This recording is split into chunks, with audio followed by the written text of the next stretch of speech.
cheers, and then breathing exercises. We're gonna finish these before our guest arrives. Right now. No, I'm not doing that. I'm drinking out of a straw, dude. I'm not gonna chug. Dude, imagine having to chug a drink through a straw. Are you gonna do it? Do it. Go. Chug. I made a dent. I don't know. It's hard. It's a lot of sucking. And while I do suck in most of the things that I do, it's a lot of sucking. You just gotta get an emotion, you know? Emotion that's like each suck that you do is the perfect amount to go into your mouth that you can swallow with the next suck. Because if you take too much in, you're not going to be able to swallow it all. It's like burpees, where like if you breathe in the wrong spot, burpees get super hard. Not that they're not hard, but there's a spot to breathe. Yeah. I think it's at like the full descent, like right before you come back up, and then you exhale as you're coming up. Because if you breathe in the middle, you breathe once. Maybe per motion, but I know that there's a very specific spot to exhale where I was like, oh, I was doing it wrong. I was probably definitely doing it wrong. You know, I was like, if you would have asked me, when's the time to breathe during a burpee, I would say always. When you're done. Say the whole time. No. Breathe really hard the whole time because that's the only way you'll make it. Yeah, I think so that when you come back up, that's your exhale and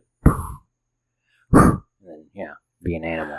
Dude, after our Spartan race, I never want to do another burpee again in my whole life. I haven't done one since that day. That was what the lockdown. That day, I did like 150 burpees. I do not need to do a single one. You and Alec Damani did 150 burpees. No. Alec did 36 burpees that day, probably. I definitely watched him do like 9. Failed just as many, if not all. Obstacles as I did. I think it would have been more fun if we stuck together. I don't know why he won't just own up to it that he wasn't honest. Do you think he heard 13? No. Okay. No, I think he was like, oh, fuck that, I'll do a couple. And Yeah. But, you know, I had a daddy. You have integrity? Yeah, I have integrity. I was raised to do things right. Yeah. My dad would have been so mad if he found out I didn't do all 30 of my burpees. He'd been like, really? You're gonna cut yourself short like that? Who are you cheating? Just yourself. Yeah. Just yourself. Letting your teammates down? Like, there's no team. Here's the thing, though. You're lying to your friends. You were in a competition and you weren't being honest. I'm like, damn, you're right, Dad. I think if we were all to do it together that first time, I think we would have gotten into a fight. Like, because... What do you mean? Because we didn't know what to expect. Now that we know what to expect, if we stay together as a team, then we kind of know what pace we have to take. You think we would have gotten into a fight? Yeah, because Alex stopped on a hill, and I was like, nope, I'm not stopping. And you would have been like, come on, bro. Yeah, I would have kept going. I would have left him behind, and then it would have been a problem later. But now that we know what to expect, I think it would be different. Would you take more breaks? No, I would go slower though, because I can do most of the obstacles. I could just take a break there while I wait for everybody else. Right, that's fair. So I don't need to take. While you wait, so you can take parts of other people's burpees. Yeah. I'll watch you fail. I was like, I'll just bang out 5 right now. Yeah. Because he's taking forever, especially on that twister one. Yeah, that shit's stupid. I mean. We'll get back to it. I don't want to do the... Like, I want to do a stadium one. That would be cool. But I do want to do an outside one, like, as a group, though. I don't care what group, but as a group, I think that would be fun. Anyway, this is the Buddycast. Do we have music to play? I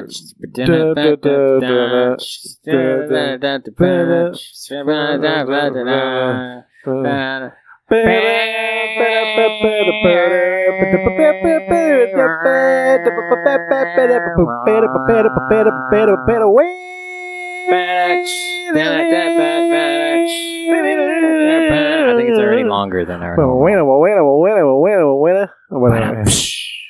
Anyway, welcome. This is another episode coming at you live from the Dub patio, back patio here. I am William Henderson. Joining me as always is George Ferrito. This is the Buddycast Live. I don't know what. Yeah, I mean, thank you guys for coming here. We appreciate y'all. Good looking out. One day we'll edit them out. We'll figure it out. I don't care. Yeah. Do you think anybody would be interested in just watching a free? Probably not. Probably not ours. Not ours. But maybe. Maybe if we bring someone famous out, Yeah, but then sell tickets to the show. Yeah, right, dude. And then bring more people here than the DJs do. Well, I just wonder what we'd have to do to just get people to come watch. Like if I go, I'll show my butthole at the start of the show. Oh, I'm in. Like, do you think that would get people to come out? I think for the start, at least. Stand up on that bar over there and just spread my ass cheeks. Is there a camera out here? Yeah, it's above you. Oh, well. Maybe I'll do it over here then. Underneath? Yeah. Just suck through your asshole like Kirby. Just suck in all the drinks in the room? Yeah. No, all the heat, dude. That's why no one wants to come watch the show. Kind of reverse fart the heat into my ass? No, that's dangerous. That's dangerous. Yeah, that's why you're not supposed to light your farts on fire because it'll suck back in. Oh. Yeah, that's why people burn their assholes. I still kind of want to do that one time in my life. Don't do it. Dude, if I'm on my deathbed... That's how you get indigestion. If I'm on my deathbed, I would be like, I want you to pump air into my asshole, and I want you to light one of my farts on fire. And then your nurse is going to go, yes, daddy! Yeah. And she's going to be like, hold on, let me put this on TikTok. And I'll go, I agree, I can finally be famous. TikTok. Even though I'm dying already, I'm not. TikTok feels like my drug. TikTok, that's what I use it for. Like TikTok, I don't, dude, it's a problem. It's a real problem for people. It is a problem. It's not for me though. I understand what it's doing to my brain, and I go there for that. Dude, it's just annoying when in real life when you're talking to someone and every conversation goes to, oh my god, have you seen that TikTok? And it's like, I haven't. I don't have TikTok because I don't want the Chinese government to have access to my phone. I don't mind if they're gonna help me be famous. Well, yeah, no, you're Chinese. One of them. One of us. One of us. One of us. No, I figure by the time you are concerned enough about your privacy and your information on the internet, I think it's already too late. Because we've been putting shit out there for most of our lives at this point. Oh, yeah, absolutely. So caring about it now, you're like, all right, it's like about putting the cart before the horse, sir. Yeah, I know. I don't actually believe that. I just don't want to be on it. I think it's a generational thing. I think to put content, to become to aspire to create content on TikTok is definitely a different generation than we were brought up in. Because I understand the value, but it doesn't appeal to me. So it's like, that's why I'm not doing it. I don't subscribe to the obligation strategy of like, well, I have to because everybody else is. Right. The few times that I've done videos on YouTube, I go, that was a waste of my time. Like, I wish I had that time back. Yes and no. Yeah. Yes, because you're right. Right now, it is a waste of time. But no, because I think at some point, people are going to dig and be like, oh, what else does this person have? And then they're like, oh, shit, he's got some clips here. He's got 600 episodes of a podcast that I can go listen to now. Yeah, dude, I mean, if you need more than that, then, you need a life. You need to listen to something else. No, you don't. You could go to podbean.com/thebuddy-system-co for the entire library of Buddycast. What else is on there? There's probably some Aaron and Alec argue back in the beginning. Assholism with Alec and I. Yeah. How many episodes you guys do? I don't know, not that many. 5. There's A to Z with Aaron Chase and Zero Rimson. What was the one that Aaron and I did? 2 Guys, 1 Cup. Yeah, I don't know. Aaron ACMM? No, that's just him. That's just him. What did you guys do? Buddy Chasm? I don't remember. Buddy Chasm? You're a terrible friend. 100%. 100%. And then there's Fathletic is on there that I did a couple episodes with Stephen Roth during the pandemic. And then go Patreon. There's some video episodes up on there. Oh, for sure. Which we'll be getting back to soon. Soon, very soon. Yeah, that's true. But I mean, we got too much content out there almost. It's almost embarrassing how few listeners we have and how much content we've put out. Yeah, it don't make no sense.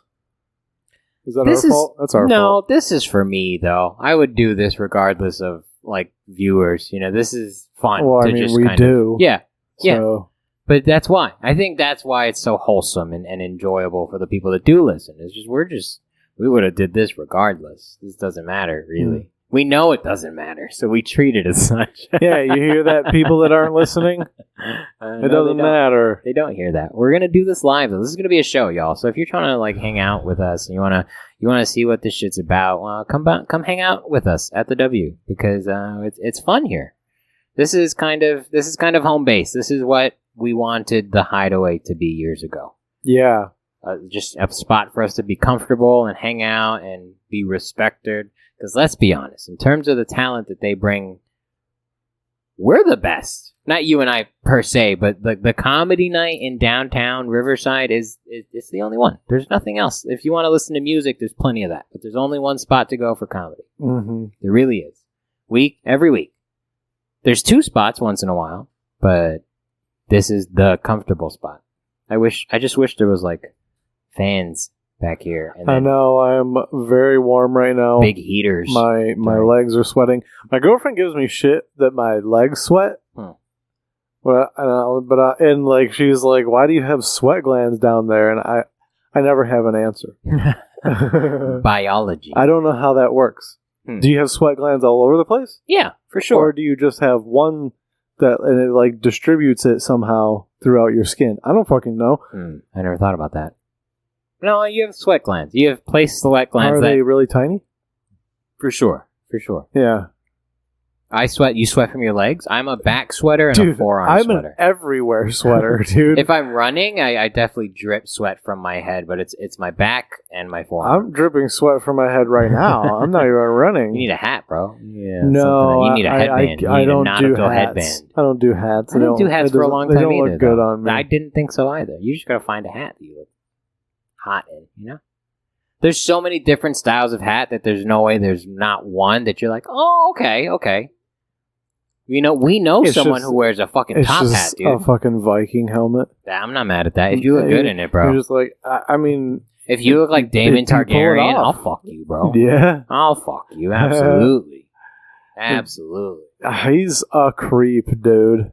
He's so scary looking. Yeah, that's the best part. He's just creepy, dude. He looks like he's gonna fuck all the kids in that show. He's what you wanted Joffrey to be. Of like this warrior knight, like I'm gonna fuck all of you up if you don't listen to me. That's what you wanted Joffrey to be? Yeah. If Joffrey was... That's why Joffrey's such a piece of shit, because you're like, dude, I'll bury you myself, dude. Shut up. If you weren't the king, I would murder you. But Daemon Targaryen, like, you could try to murder me. That's fine. That sounds like a good time. He seems like he knows how to party. I mean, I don't think he does know how to party. He was cutting people's hands off and shit at the beginning. Right. But then you saw him storm the beach by himself, and you're like, oh, clearly he's been fighting for 3 years straight. He's just offing dudes by himself. No dragon. Him and his sword. My question is, why didn't you do that sooner? Because the king wasn't gonna come help, bro. It was his ego. He was like, "No, I don't need my brother's help. I'll do this myself." That's what it was. Oh yeah, no, I know that. That's why he didn't do it sooner. He didn't need to. I mean, okay. It also wasn't his plan either. That's it was true. the other guy's plan that brought it up, and he was like, "I guess this is what we're doing." That's true. I like that family branch of Targaryen. That's I don't know if it's Targaryen. The sea snakes. Yeah, that's the black dudes with the fucking white dreads, with the dude. Dreads, they're so dope. I want one to go bomba clot, just out of nowhere. Booyaka! Just one of the deckhands or some shit. Yeah. I'm into it though. I like that they branched it out, and that because when you did think about, especially in Game of Thrones proper, when you think about the Targaryens, you just think white, blonde, blue-eyed Nazis. But you're like, oh, I guess in a world where every skin color is part of the family, that makes a lot of sense. Yeah.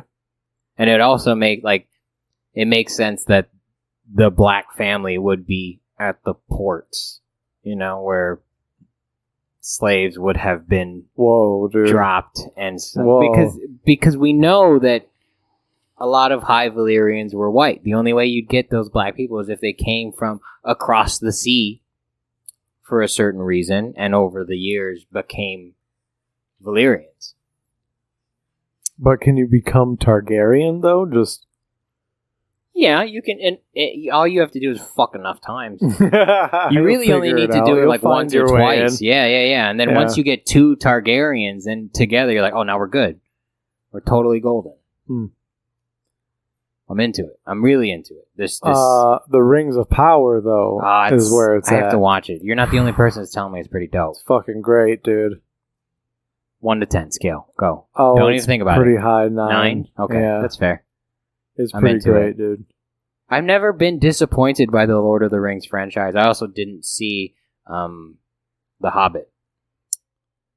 Really? Yeah, I didn't watch it because it didn't make sense to me. What do you mean? I didn't like that they turned it into a trilogy. What do you mean? It felt like a cash grab.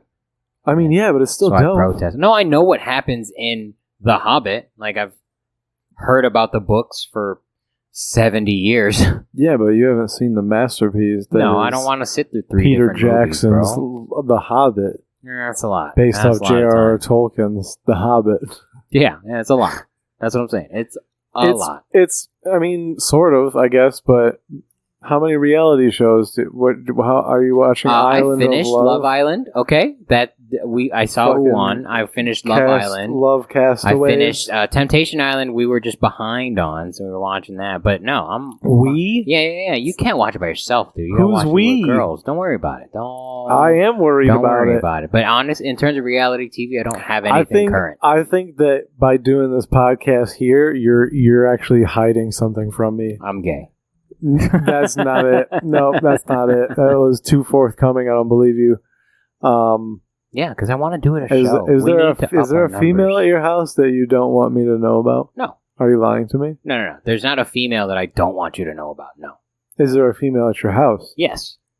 So I'm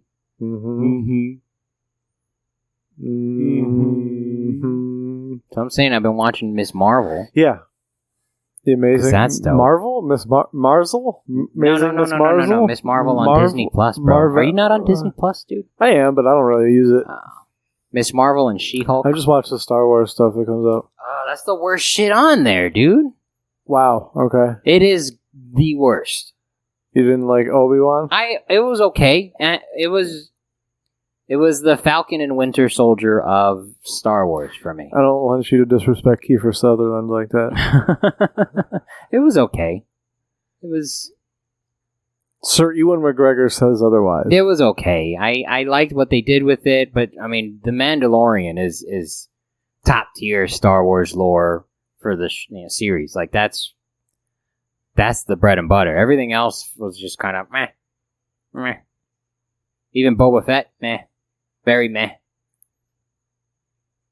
You have the worst critique standards. Like, why? Did you not like The Mandalorian? If you had a rubric... No, fuck you. Did you not like If you had a rubric, it would just be the most confusing. Like, it would be so vague. No, my standards are pretty simple. I just want very specific... I want flashy action, but not flashy action that doesn't mean anything. And that's what, in my opinion, what a lot of Obi-Wan was. It was a lot of flashy action for no reason. Like, you had Darth Vader, the fucking Nazi of space. He was stopped by 10 feet of fire when he could have jumped over it, went around it. Like, it was He's scared of fire, bro. But he's suited up, bro. He's scared of fire. He's suited up, and he started the fire. Suit doesn't protect your psychological health. Yes, it does. Yes, it does. Are you? I guess. But that's what I'm saying. It didn't mean anything. Like, I liked where they took the story, but it didn't mean anything. That's what it was all about, was them fighting. Yeah, but... it was cool, too. It was cool. The lighting, when they're fighting with their lightsabers, it's so good. That's why good lightsabers, that's like that show came out at the perfect time. Because it's not CG anymore. It doesn't have to be. They have combat ready, like blunt force sabers that get lit like that. So you don't have to pay ILM to put in a lightsaber there. They're filming with that light there. Mm-hmm. So it makes it feel grittier and more visceral, which was cool. But if you're gonna keep it real, then don't give me a 9-foot fire that Darth Vader's like, oh, I'm stuck now. Like, Go fuck yourself, dude. You're Suspend your disbelief for a second, dude. It's in a galaxy far, far away. Long time ago. Which is fine. I'm totally fine with it. Their cars fly. Their motorcycles fly. There's space magic. That's why I'm like, you couldn't use the space magic to jump over it? Really? Really? Obi-Wan got away again. Go fuck you. However, when they were trying to escape and Darth Vader was like, fuck your ship, it's not going anywhere, I was like, this is what I'm here for. Yeah. That was awesome.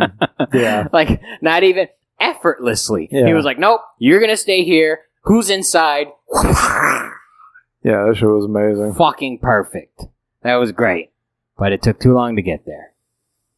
Way too long to get there. Way too long to get there. Or at least in The Mandalorian, we got like a decent fight scene every fucking episode. Yeah, I guess. It was just, I don't know. I like the fill-in of time. Them connecting the dots. Prequel a little bit, at least. That's fair. Yeah. I agree. I like what it does for the series. I just didn't like the execution. Or I liked it, just not as much as I thought I was. It's weird that Luke never remembered the event. Did you watch the whole Obi-Wan? Yeah. So you know at the end. Yeah. Spoiler alert, people. PTSD, bro. Yeah, I guess, dude. Luke never really took a nasty tumble there, Luke. But Luke never really knows that that's like what's going on. Yeah, because he's fucking dumb. Yeah, he is. Is Luke dumb? He is. Ultimately, he's dumb until he learns the Force. The Force. It's like plugging into the internet. Yeah. It's like he plugs into the Matrix. He's like, I know kung fu. Yeah, he's LeBron James. If LeBron James wasn't playing basketball, I'm sorry, you kind of got a dumb. That's just what happens. He found the Force, and that's what he needed to find, because otherwise, he was a terrible moisture farmer. He would have been a football player. Luke? No, LeBron. Oh.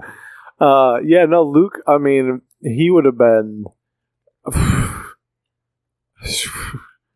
in the fucking slave pits, dude. Probably. He was white, so. Just picking fucking, what are those racers called? Pod racers apart.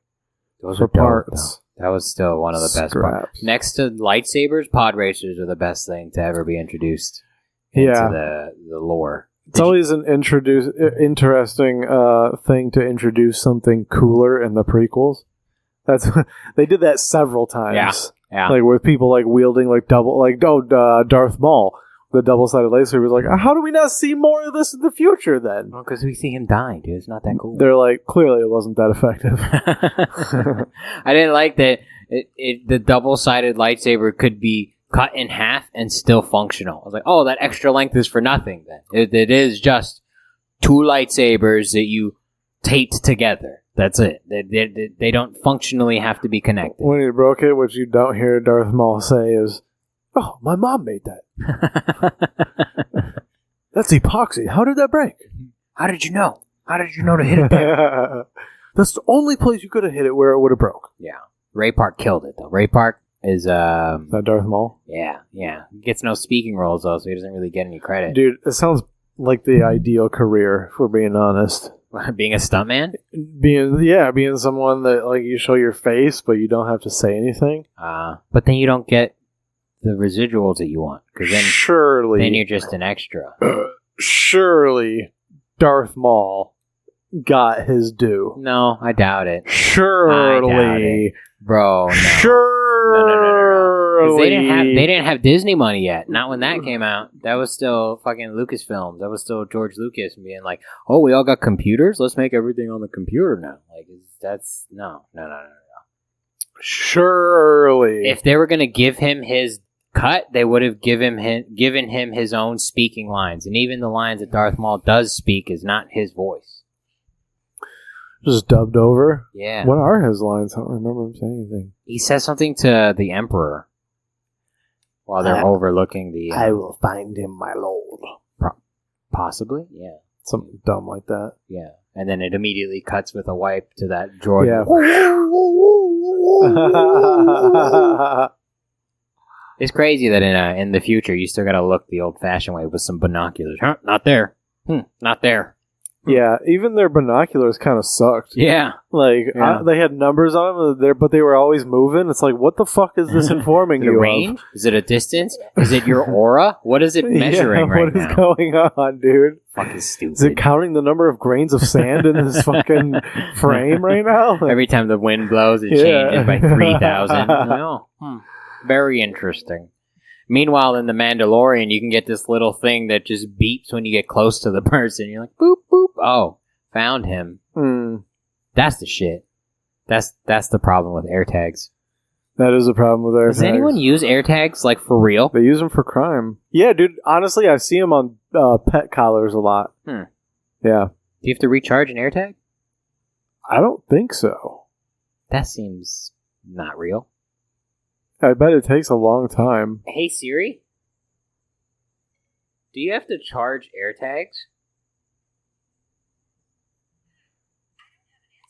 Oh, she don't have an answer. You don't know about your own fucking product, Siri? The fuck is wrong with you? Be nice to the machine, dude. No. They're made to do our bidding. I agree. I don't like the people that talk shit about Hey Siri because I use it all the time. Yeah, I use it to find my phone pretty sometimes. Often. Really? I just stand in my living room and I go, "Hey Siri," and then it goes off, and I'm like, "Oh, there it is." It's usually under my couch. That's what you need to watch for, dude. You can ping it. Can I? Yeah. You want me to show you? No, because then I'm gonna want to buy. You know me. I wanted one for like a year. I've just been poor for the whole year. Okay. What was that? That's cool. It is cool. That's cool. You should get some AirPods. Together, you and I make one solid Apple user. We do. Yeah, we do. We add Carlos into the mix. We're one current Apple user, minus the new release. I was gonna say my watch isn't current, but I mean it is until the 16th. You don't need to be current. Apple's good about their what is it? Their planned obsolescence or something? Yeah. Is that the word I'm looking for? They're good about that because it's not apparent until like a year or two after the newest line has come out.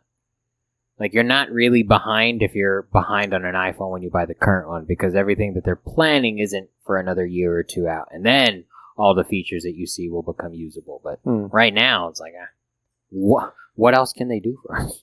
I've had my phone for 2 years. It still works pretty well. Same, dude. I've had it for longer, I think. Really? Mm-hmm. Well, that's good, because we have the same phone. Wasn't I the one that told you to get this one? I was like, this is the shit, bro. Yeah, good phone. It only has one lens, but if you get the right app, you only need one lens, dude. Who cares? Yeah, well, that's because some people don't know how to use a camera, so it needs to... Yeah. It needs to be idiot-proof. That's the word I was looking for. Mm-hmm. Yeah. Where's our guest, bro? That mic is not still going on right now. It's late. It started an hour and a half ago, unless more people showed up. He's over there networking. Oh, gross, dude. It is hot as hell, dude. I know, dude. My fat is sweating. It's crazy. It should not ever be this hot. It's humid right now. That's the problem. What is this shit going on? Don't like it. Should we bring a fan next time? No, I think they'll be too loud, blowing the people's ears. I don't know. What about like a little? What if we get those neck fans?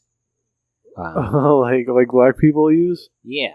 In theme parks and shit? Yeah. They know what's up, right? Does that work? Does it help? I have no idea. Shouldn't you just get like a wet bandana? I feel like it cools off your head, but you just get sweaty where it rests on your shoulders. Maybe.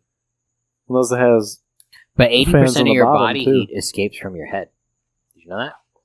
Okay. So if you keep your head cool. Dude, so much of mine comes out of like my waist to my knees. You know, dude, so much heat escapes through my crotch. It's because it's hot, dude. It's hot. Your crotch is hot. My ass is hot. You get all like, it makes noise when you go back and forth. Swampy, yeah, dude. It's fucking gross. It's not that gross. Somebody's into it. Someone you could sell your ass sweat for sure. There's 7 billion people on this planet. Someone would pay for it. If someone wants to buy my ass sweat, make an offer. $7. I'm not above that. No, it's got to be more than that. Really? Yeah, because that's not worth the effort that it would take to get ass sweat in a container to deliver to someone. You know what I mean? I guess. Seems like a lot of work. Not really. I have to get sweaty, first of all. which also, is the work. I would definitely lie about it being ass sweat. I would just use sweat from wherever. I'd wipe myself with a washcloth and just pour it out. Right? That's like when girls are selling used panties. Like, how do I know your friend didn't wear this? Mm-hmm. How do I not know that? How do I not know that it is used, but you stacked 9 pieces of underwear on top of each other and then used it? I want video proof that you wore these. I need your video to exist on the blockchain as a certificate of authenticity. Yeah, and I need those underwear to have a serial number, and I need you to show it on screen, and it needs to match the one that I buy. Yeah. Yeah. Yeah, I agree. I completely... And it needs to come with a selfie with you holding a newspaper of what day it is. Oh, that's some hostage shit, huh? Yeah, there needs to be 3 points of verification. Do you know if you need 2 forms of ID, someplace will take like a Costco card? I mean, that makes sense. There's your picture on it, right? A very shitty picture. A selfie that you submitted? Yeah, it looks like it was printed on a Game Boy printer. Yeah. It looks like shit. Yeah, well, it's something. No, it's like you in 8-bit form. Cool. It is, but not intentionally. Sounds like good art. Did you ever have a Game Boy printer? No, dude, I barely had a Game Boy. Really? I had a Game Boy Pocket. I had every Game Boy up until the Game Boy Advance. Really? Yeah. The original, the color. I couldn't convince my parents to buy me a game console for home and on the go. That's just too much, dude. That's fair. We had a Super Nintendo and then Game Boys. But that was probably just to shut us up and have us leave everyone alone. Oh, so your parents were like that, huh? Yeah, for sure. Couldn't just talk to their kids? No, definitely not. They were busy. One was like unbelievable guarding prisoners. The other was working in a restaurant. It's just that helicopter lifestyle, bro. Yeah. Yeah. Makes comics. You think you're gonna create a stand-up comedian? I'm sorry, what? When you have a child, do you think you're gonna create? have a child. Well, not on purpose. It's gonna happen. I don't know what you want. Are you reading my fortune right now? No, I'm reading your misfortune, if anything. Tarot cards? Have you ever done anything like that? Just with Should we do that? Yeah. Let's read our horoscopes again. Let's see, oh my god, I want to die. What are we going to horoscope.net? What did you... We just have to make sure it's consistent from what we do before. I'm just going to look up Scorpio horror. Nope. Whore? Scorpio whore. They know. Scorpios are whores. Are we? Yeah, because we're passionate, but we're secretive. That's not hoary at all. That is hoary. No, it's not. Yeah. Get your free Scorpio. It should be free. You're reading the stars. It's not dude. Like, you shouldn't... Yeah, this is freest public information. September 7th, 2022, it says, someone close to you may not be totally honest. Ooh. Answer Carlos Patino. We're reading horoscope. Someone close to you may not be totally honest. That's kind of a given, if we're being honest. If I'm being honest. Are you being honest, George? Yeah. I'm a lot of things, but I'm not a liar. I'm a lot of things, but I'm not a liar. I feel like you're a liar sometimes. I'm not. I'm not. Ask me anything. Well, obviously you're not going to lie now. You're on the spot. No, there's no reason for me to lie because I think it's too much energy to try and keep up with the lie. I'd rather disappoint people with the truth. Yeah. Yeah. I don't want to have to make some shit up later and be like, oh yeah, for sure. Oh, I forgot. Yeah, for sure. Do that shit. This one says, this person could be avoiding telling you the truth or hiding something from you in order to protect you. Oh my god. Trust your instincts, Scorpio. Oh. If someone tells you something important that doesn't ring true, check it out before... Alright, the fuck you, dude. Duh. Duh. Don't dive in head first. Yeah. Don't just take everything at face value. Go fuck yourself. I hate you so much. Shielding someone from the truth can sometimes backfire. I think it can always backfire. Because then you're just putting off the inevitable. If something is the truth and you're shielding them from it, that means that at some point they're gonna know about it. And probably. once it gets addressed, then you're not protective. But do you want to get involved is the question. I'd rather get it over with, yeah. Me, personally, absolutely. It depends on what it is. No, every time. If there's something that needs to be addressed, let's just get it over with. Let's talk to me, let's figure this shit out. Carlos, when's your birthday?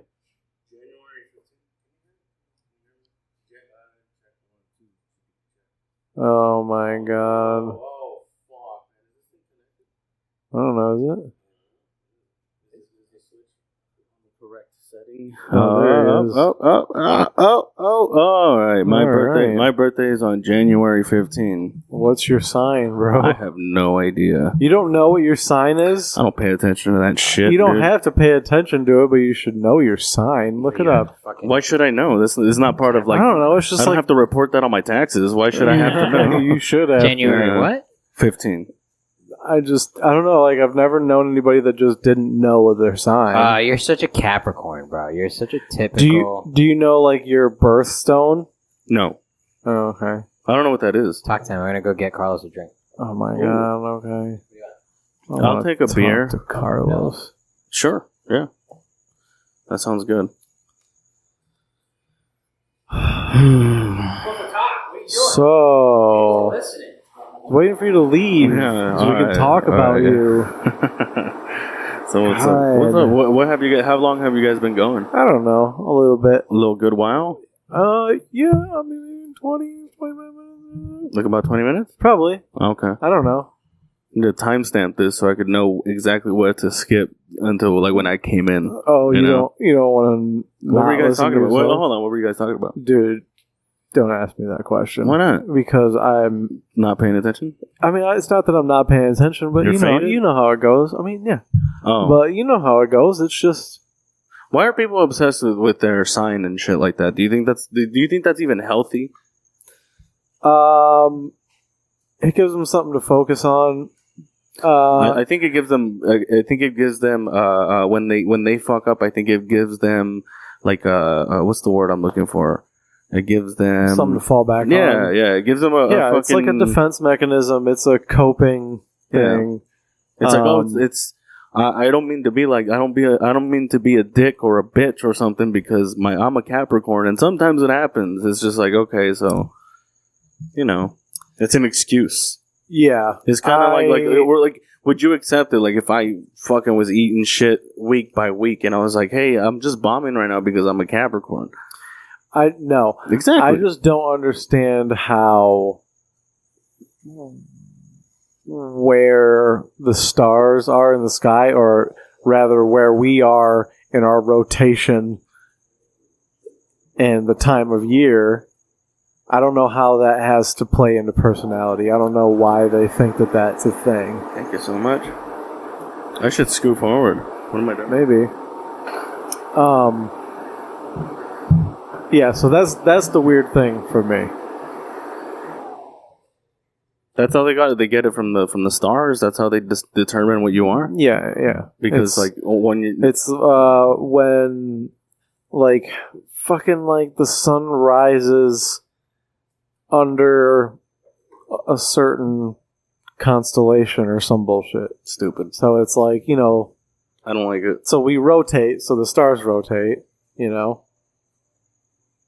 but they should have no. Or we revolve. I don't think that should have any like implication or anything to do with your personality. Exactly. And shit, so yeah, it's like how does the placement of physical objects affect your personality? But it's astral objects though. So the universe is but alive. But like to say like a Scorpio in one year is the same as a Scorpio in a different year, and to say it's based on the stars, it'd be like, well, there was other shit in the year. Like nothing's the same as it is at that moment. Mm-hmm. Like there are meteors that are in different places, asteroids are in different spots. Like our solar system is in a completely different location within the Milky Way. Within space in general, everything's in a different spot. Yeah. So nothing is truly the same as what it was the last November or whenever the fuck you were born. Super deep right there. Thanks. That's why zodiac signs are real. I should have been an astrophysicist. I should have applied myself.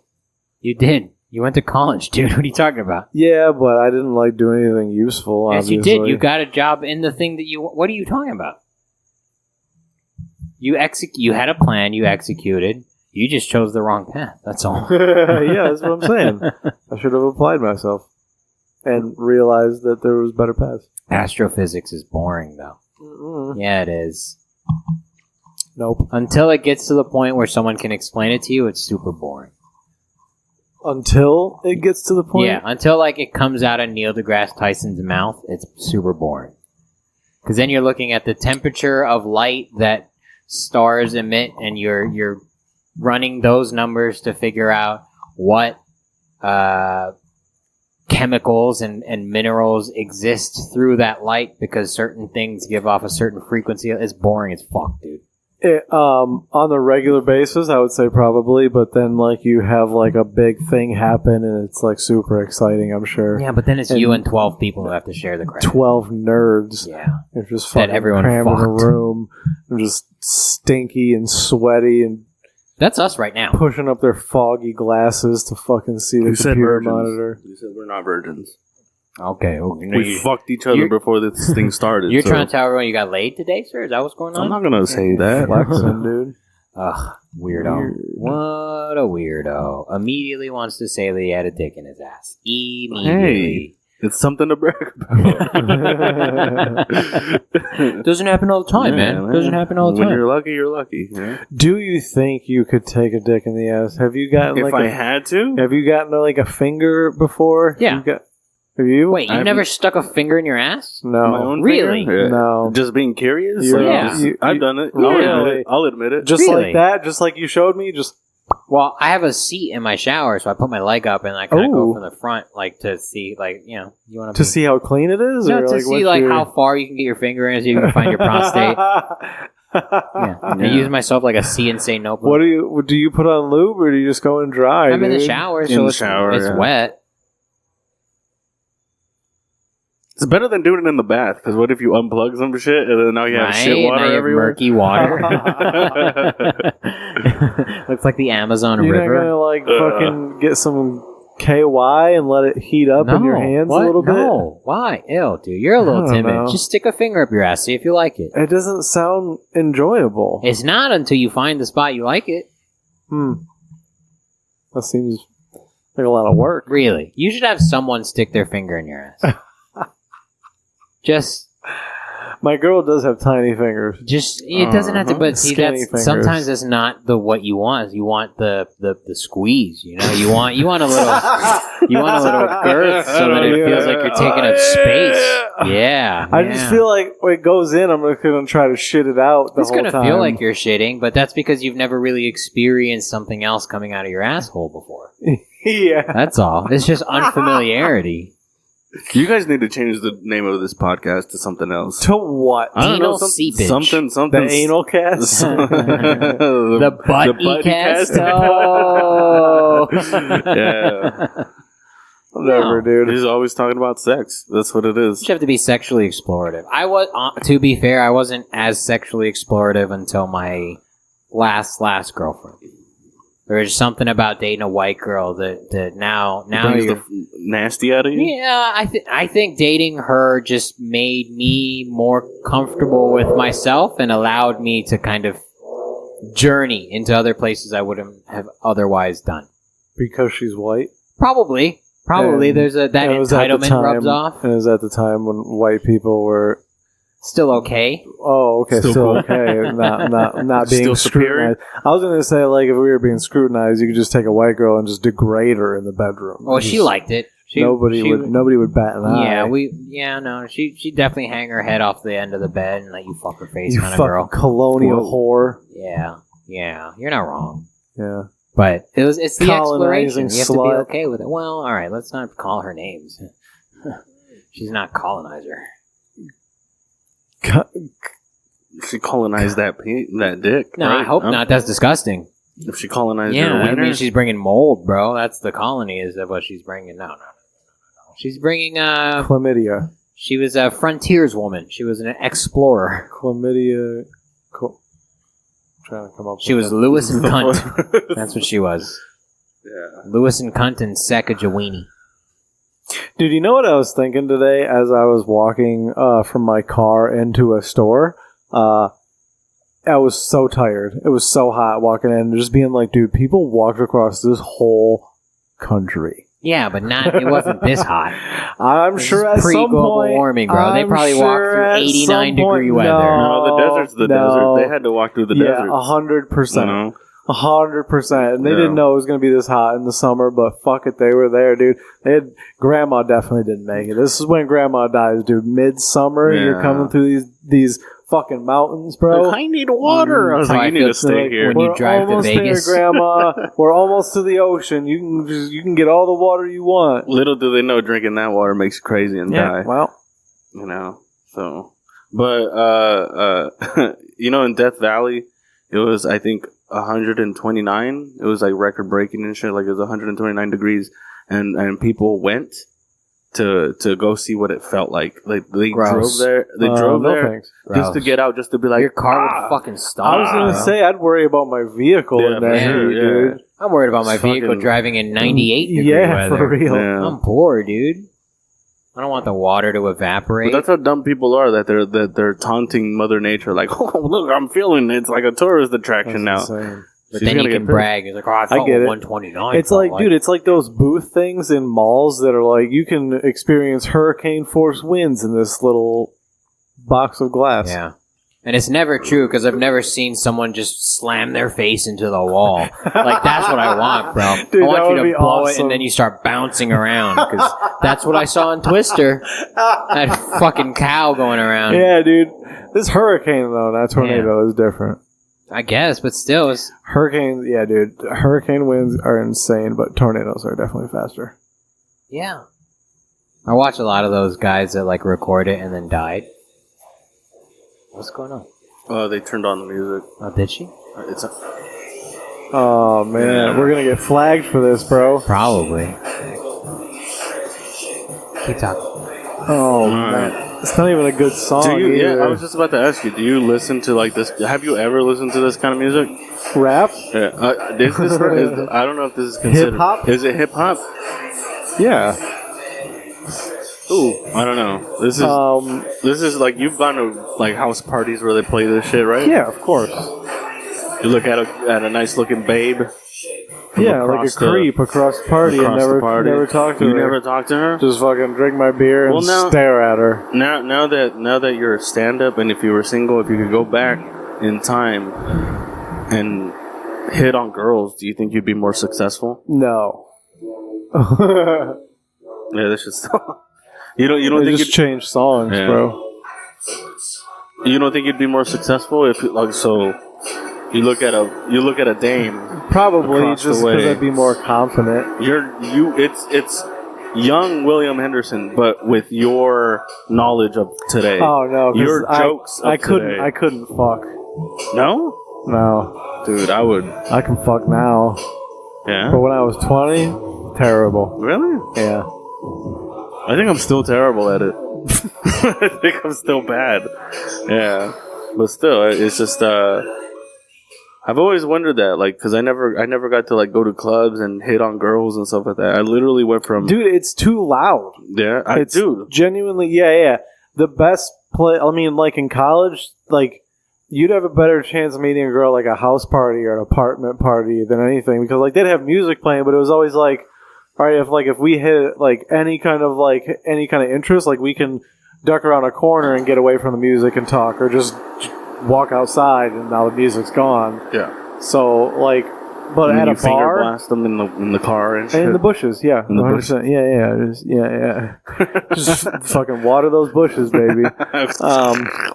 No, I never did that. I'm not a scoundrel. No, college was my dry years, but anytime I had like a thing with a girl in college, it was always at a party like that. It was never at a bar. I went to the bar a lot. How do you still initiate contact? How would you? That would just be by chance of like something happened and I commented and they laughed, so it fucking just kicked out from there. But I could never natural charisma. Yeah, just ripping out shooting the shit, bro. It really is. But I could never like advance it beyond. No, you don't think nowadays? Not nowadays, but if like 21-year-old William Henderson was just dropped here downtown Riverside, and it was like, go to the clubs and get a woman.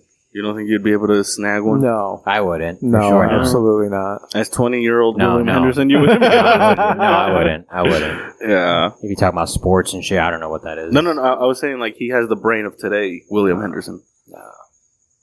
21-year-old George is still fat and weird. That's why. Oh. For sure. I gotta go pee. You don't think you could be fat and weird and snag ladies? Not the way that I do now. No, because it would be weird and odd.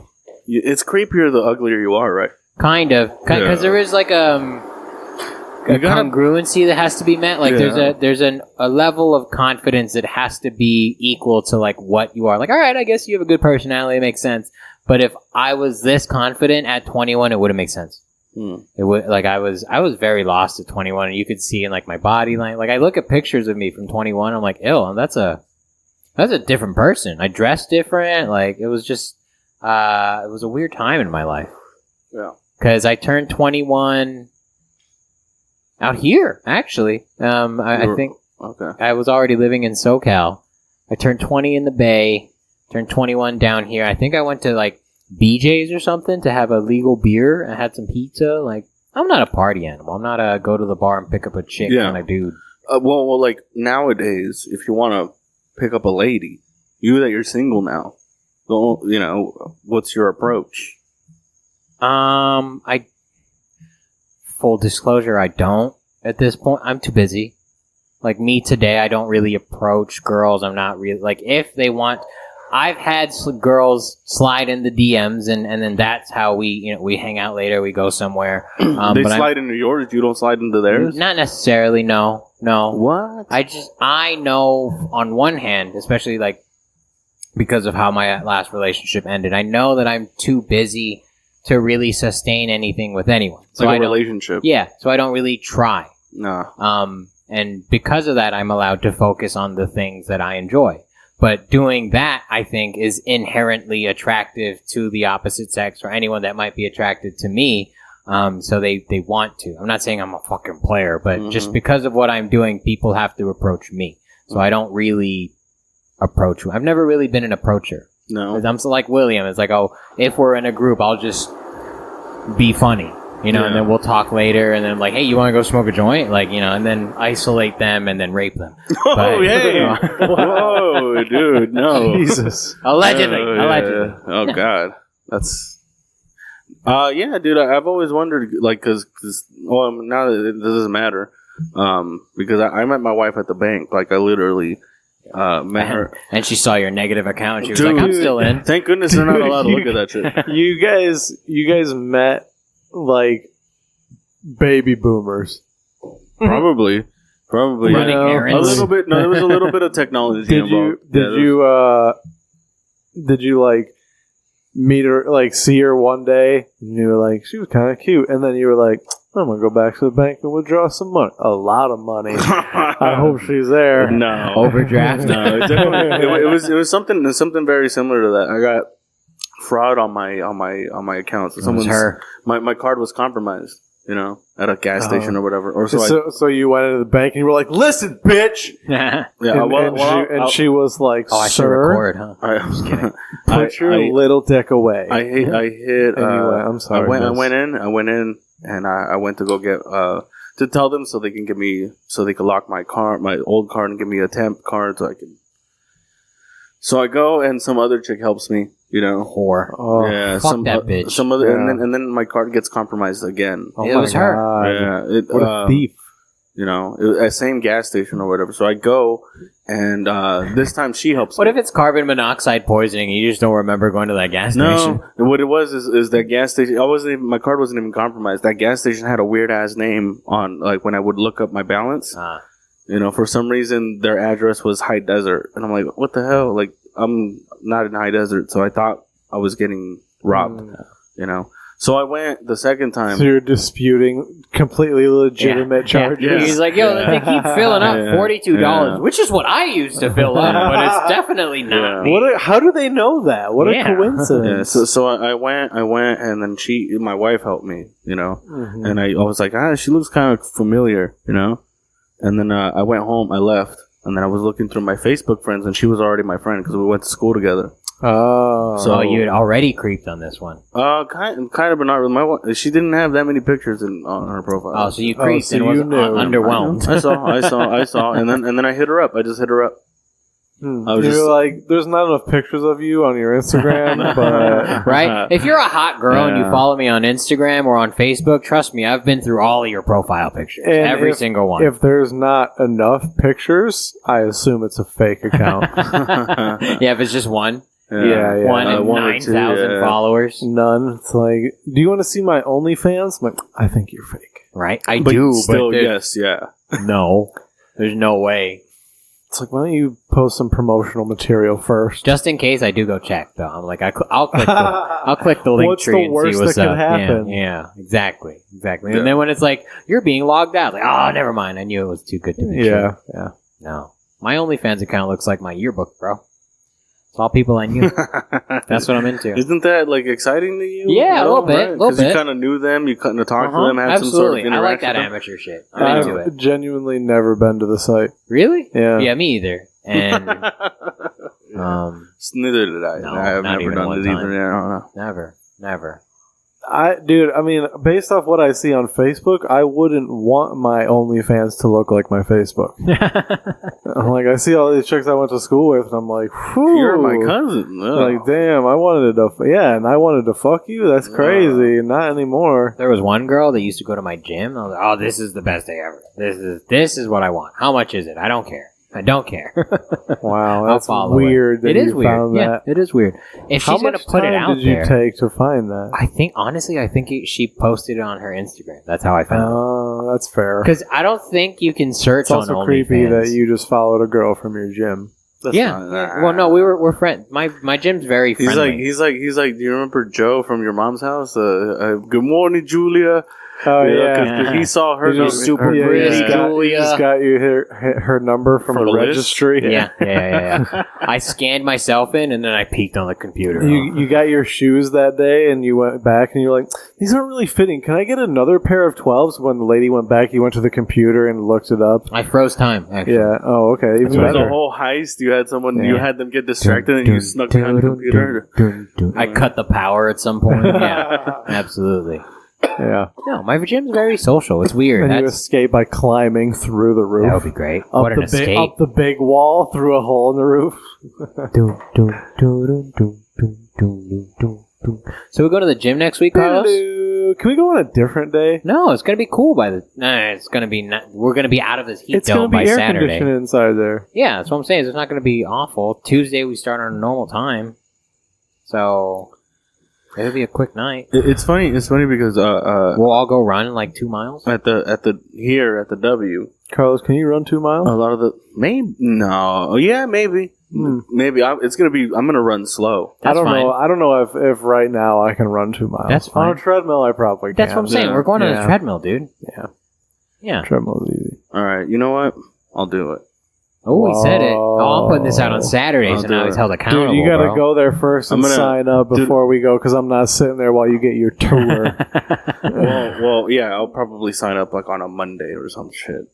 Is there one? There's one closer to you, isn't there? Planet Fitness? Yeah. Yeah. There actually is. There's Yeah. by They're Stater all Brothers over that the I go to. place.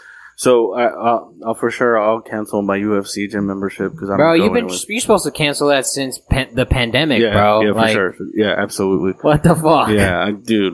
It's so dumb. If your I'm gonna wife is listening, you should be mad at him right I'm gonna now. say, you should beat his ass. I'm gonna. She should beat my meat. No, I'm just kidding. No, For once. Yeah, no, she's never mind. Yeah. It's yeah. I would save so much money. so much. So much money. So much. If You could buy all the flour, bro. Yeah. Every flower. Your wife flowers as well. Oh yeah. UFC gym is unnecessarily expensive. It is. Unnecessarily I know. expensive. They have lower tiers, but I bought the one that I had with because a guest pass. No, it didn't even come with a No? guest pass. No, they don't. They're like the Disneyland of gyms, dude. They don't have Oh, guest slow your roll. passes. There's I nothing don't wrong want with your Disneyland. fucking peasantry in here. There's nothing wrong with Disneyland. They don't have guest passes. They don't Okay. have bring a friend in for free. Six Flags does. We should go to Six Flags. No, that's we where should kids do. go to fight. No, that's nuts. Let's go watch. Oh yeah, commentate. We gotta go. Yeah, dude, that would be dope. Look at this episode of the Buddycast from Six Flags. Dude, it would be like a survival thing. So like you have we'd have one of those cameras. I think a theme park, like the Blair Witch Project. Sure, I think a theme park would be a cool place for like a paintball game to happen. Oh, yeah, I don't know why. Like, you're thinking Call of Duty too. Like, imagine if there was a map that there was an abandoned amusement park. Bro, you haven't been to the Galaxy's Edge in Disneyland. That's a perfect paintball park. Really? Like, perfect. Yeah, because it's built in a circle, and there's like kiosks that they're supposed to be like street vendors that you can hide behind. Oh, that would be super. And then you could hide on top of the Millennium Falcon, dude. So I'm saying, to just snipe people. That'd be cool. That'd be cool if Disneyland was like, if you clean the paint before the park opens. It's water soluble, bro. Even better, dude. We can take criminals. I'm still about this idea of taking criminals and just giving them real weapons and having them fight to the death. Oh, yeah. I'm not mad at that. Everyone on death row? Death race? Like death race? Yeah, one of them you get to walk free. Sorry to the victims' or families. Gamer. Wasn't Gamer one of those too? Did you watch Gamer? Something like that. Did you see that they're making a Twisted Metal movie, bro? You showed me this. Bro, that's all I wanted from Death Race. I wonder how, but... Oh, I don't care. I'm in. Yeah, me neither. It's going to be cool. We're going to have some psycho clown It's definitely with missiles. getting canceled after the first season, so enjoy it while it's going to be around. It should get canceled for being offensive, though, because you have a serial killer clown. Like, they should do Twisted Metal 4 and Twisted Metal Black together and make that into a show. Wasn't there a priest? Great. Wasn't there a father, like a padre? Priest? I'm sure it'll... I don't remember. I'm sure it'll be its own unique story. Oh, no, I don't want that. Well, that's probably what I want a dude with giant wheels for hands. I want Axel riding around in his goddamn shooting off missiles. Do you guys want another drink? Sure. What do you guys want? Tequila Sprite? Tequila Sprite. Sure. Yeah. The same thing? Sure. All right. Alcoholics over here up in this bitch. We should do plugs. Oh, we should talk about your recent booking when you get back. Yeah, absolutely. We got to put it down somewhere, bro. We got to start it now. You know, we got to start it now. Which I would like to ask William Henderson, what do you think the state of comedy is right now? What the fuck? Specifically, what kind of specifically the amateur comedian open mic scene of Southern California. How do you feel? Because now we're 2 weeks into you trying to enjoy comedy more. How do you view this and other scenes and where it's going and how honestly, you feel you can contribute or take? Open mic scenes right now. I mean, I haven't been to much outside of our own recently, but honestly, it seems like a lot of people doing a lot of work for nothing. Like nobody's getting any big spots if they're not already working at the Comedy Store or something like that. Nobody's getting like big... So you're saying almost top to bottom, not just open mic scene, but in general of like the comedy grinders, I would say. People that are trying to do it. Nobody's getting rewarded. Like nobody's getting those feature spots. Like nobody's getting noticed unless you're like up and coming through... like an established system, yeah. People are doing their own thing. I mean, of course, like, New York is a different thing.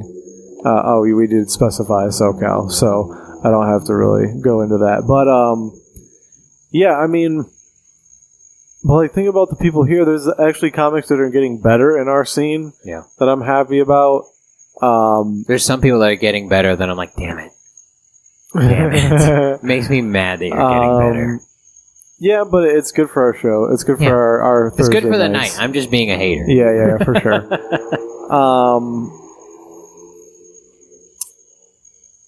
But so do you think there's like a gap that needs to be bridged? But there's because there's nobody at the level to where we can make people's dreams a reality. We don't know anybody that can do that. We don't know anybody at that level. Okay, then I guess what would you consider making someone's dreams a reality? Not come true, but like putting them, they're one shoe out of the pair in their dream for at least an evening? What does that consist of? Getting booked at the Improv? I think consistent work. I mean, at least for us. I mean, that's a different goalpost for us. But like, what else do you do comedy for except to be successful enough to do it for a job? Like, I know some people do it for a hobby, like they do it for fun. It's like, okay, but like on some level, you must want to be good at it. So on some level, you must think like that would be a cool job. Yeah. So I mean, this is a part-time job for us, at least. Yeah. You know, so we're not far from being. But we're not making part-time job money. Is my point. Okay. We're putting the time in, but we're not getting. We're getting internship money. Yeah, exactly. We're doing an internship. It's a comedy internship. Yeah, for nobody. And it's like, and I mean, I've gotten as many opportunities as anybody with, you know, bigger comics, and I mean, there's only so much I can do. Like, what am I going to ask them to take me on the road with them? Like, I'm not. No, but when you go on those shows, you should have a pocket full of business cards. You should hand them out to every single person that makes eye contact with you. Which I do now, but but my point is, like, I've done weekends with national headliners, and it doesn't really do anything. Like, you need someone that's like, I'm going to take you with me to help you develop. That unless you're somehow able to do that on your own, which a lot of people do, you see them, they do shows all over the country, you know, pushing themselves and everything. But if you're not, I don't know how they make enough money to live and do that. So like, if you're not in a position to be able to put that money down into where you can also travel, because like I couldn't travel as much as like a working comic does and still like pay my bills with a I think you job. could though, and I think that that was shown when you guys were booking Utah. You know, you guys were going through and just trying to cover expenses, but you're trying to make it so that money didn't come out of your pocket. Yeah, and you guys. But that's what I'm saying. Like, showing up, you did. I don't make enough money regularly to take trips to break even. Okay. You know what I mean? It's still you're still in that sacrifice of like, I got to call off. I'm going to lose money for this opportunity. Right. Or like, I mean, not necessarily lose money, but I will, I'll use PTO if I have it. But otherwise, I'll lose money. Yeah. Do you think that's the state of our comedy world right now? Yes, I do. And the thing is, like, I don't know. I have no idea where to go from here. Without like seeming like a beggar, like asking people for work, you know. But there's no shame in that.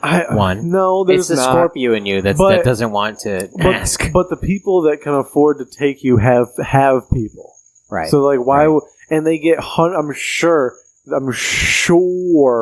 they get hundreds of messages a day. Okay, of here's my clip. I want some work. Yes, but on the off chance that they're in their hotel room, like, well, I'm going in this city, there's this guy, oh, I'll check out his profile. You know, on the off chance, you're almost doing yourself a disservice by not doing that. Like, Brendan Schaub is in town this and next weekend, and I messaged him. I leave comments on his post. I'm like, hey, man, I'm in town, you know, just on the off chance that he's drunk. He clicks and was like, oh, this kid looks cool, you know? On the off chance. It's like you want to play the lottery now so that we win money. You can't win money until you play. Yeah. You know, you kind of have to put yourself in there. But I think, and tell me what you think about this plan of where we're at now is building an hour. That's kind of where you and I are at right now, is that we're trying to piece together our shit to come up with an hour, however long that's going to take. That's kind of our next goalpost. But I think 40 is my next. Yeah, well, I'm talking like long term though. Like, that's kind of the path that we're on. We could also, whilst doing that, be doing, you know, applying to festivals and getting seen by those people that aren't in our state, because there's also a chance, it's unlikely, there's a chance that we're better than a lot of people that is getting accepted and are submitting to said festivals. It's unlikely, but on the off chance that we find one that we're good at, that's also an avenue. So I don't know if... Yeah, I know. I've been thinking a lot lately, like, like we've been putting in the time on stage we have for the last 7-8 years, whatever it's been for the two of us, and there's more to it than like being on stage. Like there is a business aspect to it. So like somehow, yeah, we need to figure out how to capitalize more on the business aspect and push us as I don't even know, like worthy of what we're asking for. I don't know. But I don't think we're asking for anything that we're not worthy of right now, especially now that, I mean, we're going on 4 years with a semi-regular spot at the only comedy club in our county. You know? That's a goalpost, and that's a win that I think we should give ourselves credit for, because that was kind of, goal number one in terms of when all of this started, whether before you were there, before I was there. I think we kind of all understood that if we were going to do something in this area, what we would have to do is get a show at the only comedy club in the area. By the way, that's not Sprite. It's ginger ale. She didn't have Sprite. What the fuck? That's my fault. Yeah. I only bought one box the other day, and we went through it all. Yeah. Gross, dude. Ginger ale is disgusting. You don't like ginger ale? It's whatever. I was going to say I'll trade, because the CO2 ran out on the tap, so she gave me pretty much almost like a half a beer, and then I bought a can. Oh, wow. That's shitty. I'm going to stay here for a while, is what I'm trying to say. Good on the beer. Mm-hmm.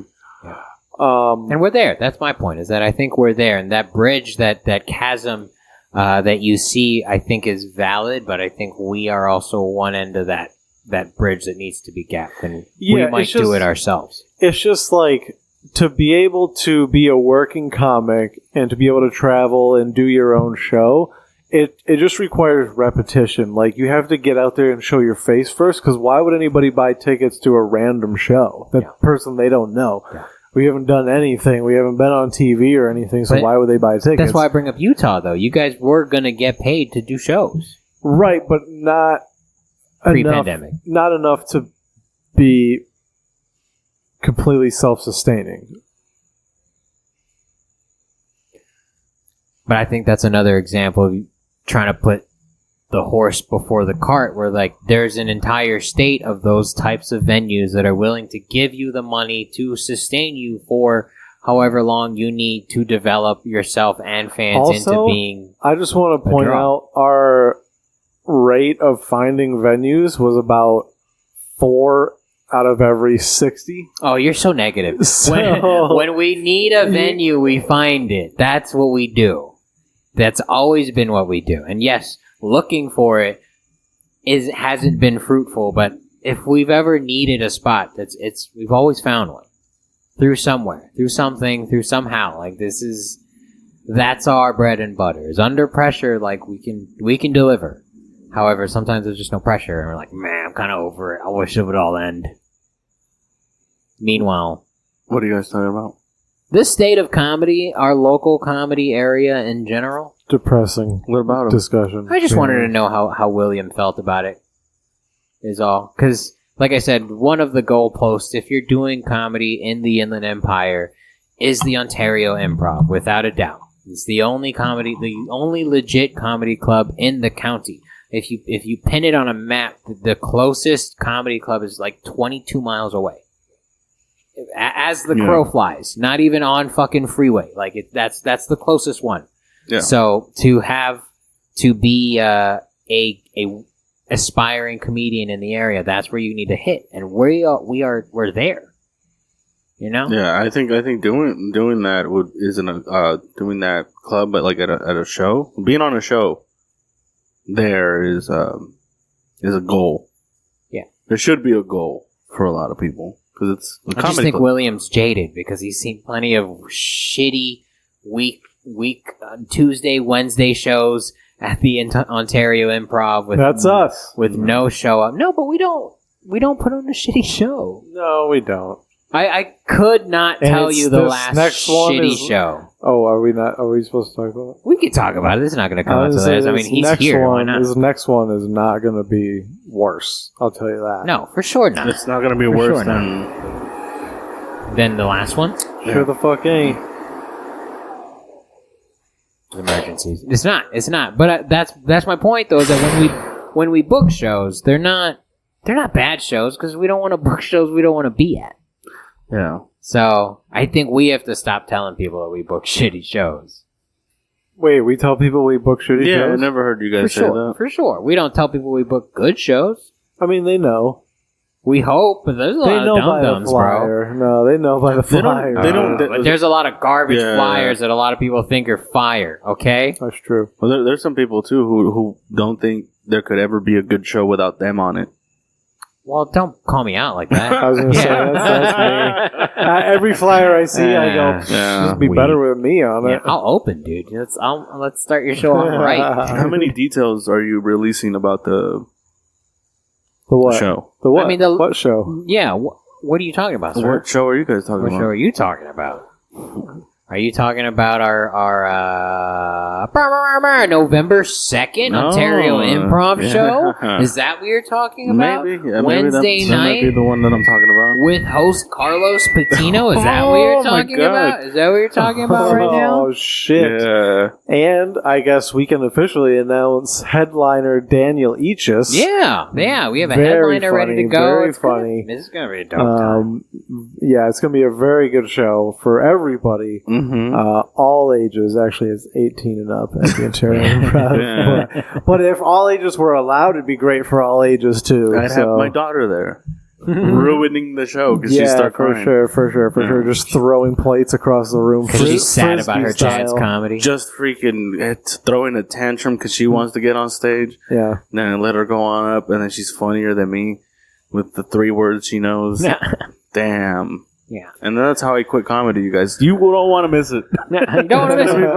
November 2nd. Watch Carlos's going away show at the Ontario Improv November 2nd. This is how I quit.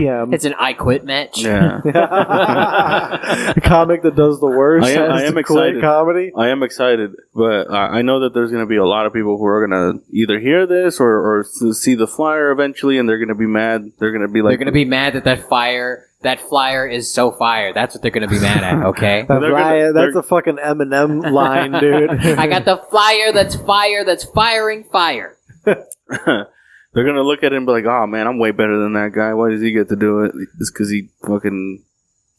If you think that you should be on the show instead of Carlos Patino, go ahead and write into the buddysystem@gmail.com. Yeah. Or just come on Thursdays to the W and tell me to my face. And say why. And say why, too. I'm curious to know. Yeah, this would be a great email. Or go on our Discord if you're a Patreon subscriber. If you put up a good enough argument, I'll give up my spot to you. Here's the thing, though. And it's it's kind of my problem with the comedy scene is I genuinely do not think that there's anybody listening to this or anybody that's going to hear this that will think that I'm better than Carlos. He doesn't deserve that spot because there's such a flavor of toxic positivity that everyone is going to be like, oh, good for him. He gets to go on the improv. Finally.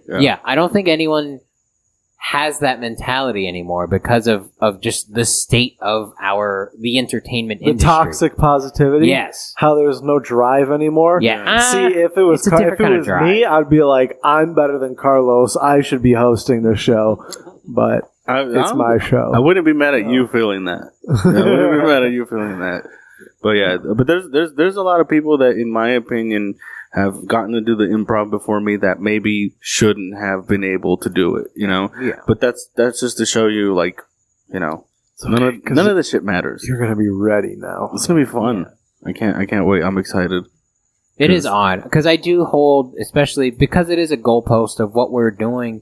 Like there's a weird meritocracy to it where we're like, I do think that there is a certain level that you should be at if you're gonna go there. Otherwise, yes, it's fun for you, but if you're not delivering to the quality that is expected of a comedy club, what you are doing for everyone else around you is kind of a disservice. Yeah. You're turning everyone else off potentially. That was like, oh, I guess that was cool, but maybe I'll go do something else later. I think that would be the best for the IE comedy scene is for you guys to have a once a month show at the Improv. Whoa, dude! Fucking mind your P's and Q's over there. You don't understand how stressful it is. Maybe not once. I mean, like to have how what's an ideal number of how many improv shows you guys want to have? Annually?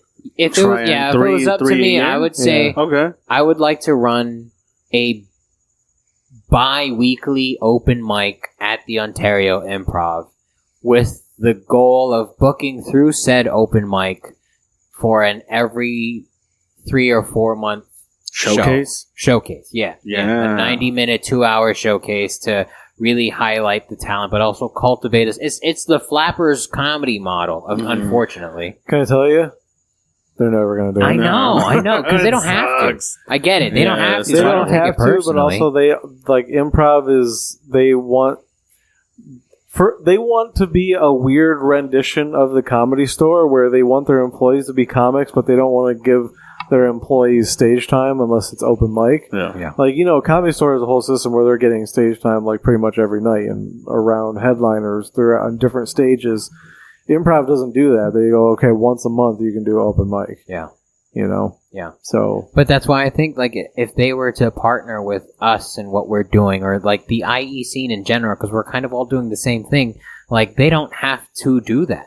We can use these other stages like minor leagues. We can use it as, like, Division 2 feeder. Like, hey, look, we'll put you on the improv show, but you got to come to 4 open mics at the W so we can see what the fuck you're doing. We can have feeder stages and they can partner with their community to build up, 1, their scene, 2, their brand, and both businesses in general to kind of, all ships rising with the tide. There's no detriment to it, but what do I know? I don't own a business or anything. I'm not running anything. Yeah, nope. just if anyone's mad at me doing the improv, Nobody's mad. I don't care about your feelings. They're all mad. Yeah, nobody's mad. They're all mad. I can feel it. They don't even know yet. Nobody's mad because everyone's done the improv at this point. It's bananas. Last one. You're the last one, unfortunately. But at this point though that you're prepared for the experience. Yeah.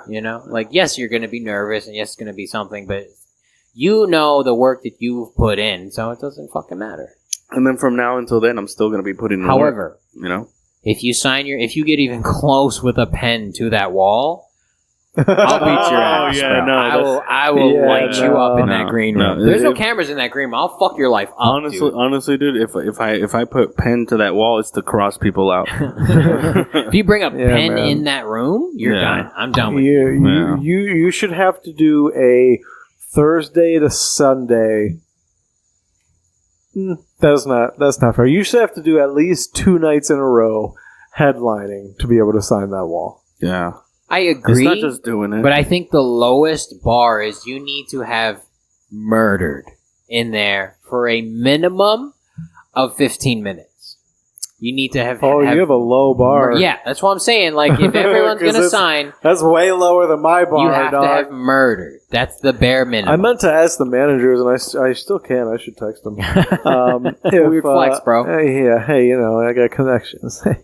No, I meant to ask them if they were ever planning on painting over the people that they don't fucking know who it is in there, because they're going to run out of space, and they're going to get more important people that they would rather have on that wall. Imagine they just have green paint to the side and just ready to go. You just fucking dry every time someone leaves. Yeah. That would probably be the easiest way to do it.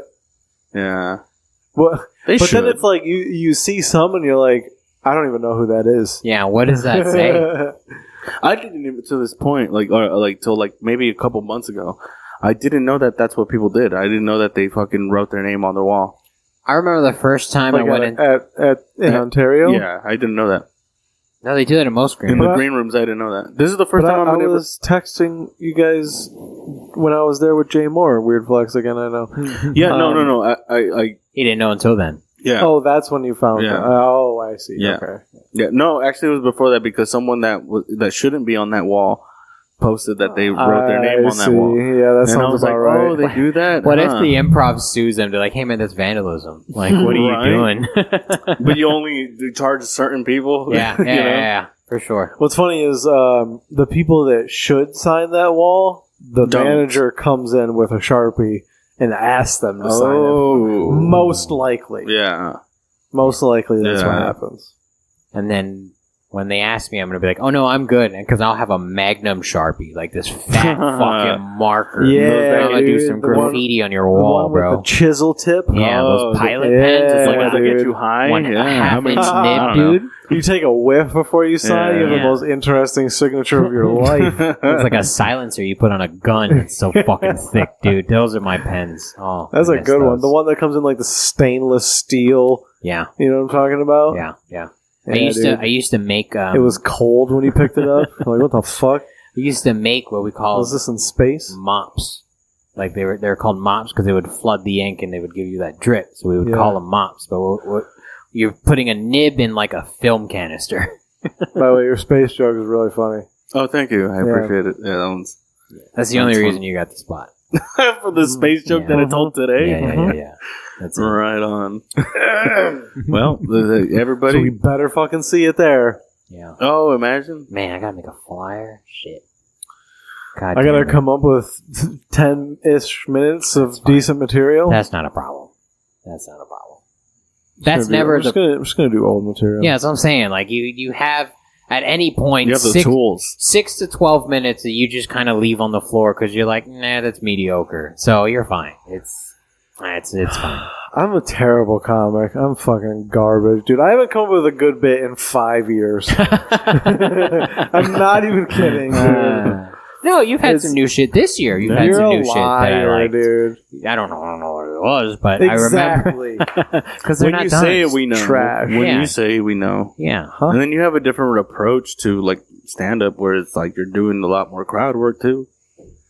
Yeah, I have to because I'm bad at comedy. I'm bad at writing jokes, so that's why I have to. I think we're all bad at writing. Honestly, I think we're all bad at writing jokes. All of us. I disagree. It's really bad. I disagree. I know what it takes to write the fundamentals of writing a joke. I understand that. Like you can give me a bad joke, and I will rewrite it and structure it properly where it's less bad. But yeah, like we do that on the fly all the time with people's jokes. It's in this little corner over here at the W every Thursday night at 9 p.m. showtime. That is true. We rewrite jokes because there is a fundamental basic to it. And whichever way you want to choose, it's kind of the same structure every time, and that's the fun part of that sharp left turn of building suspense and then breaking it. It's the same thing every single time, and that's why I have such a love-hate relationship with crowd work, is because it doesn't, one, follow that structure, but two, it just feels lazy. It feels like that's not the work. We know you're funny. That's why you're doing this. You're funny when you talk to people. I get it.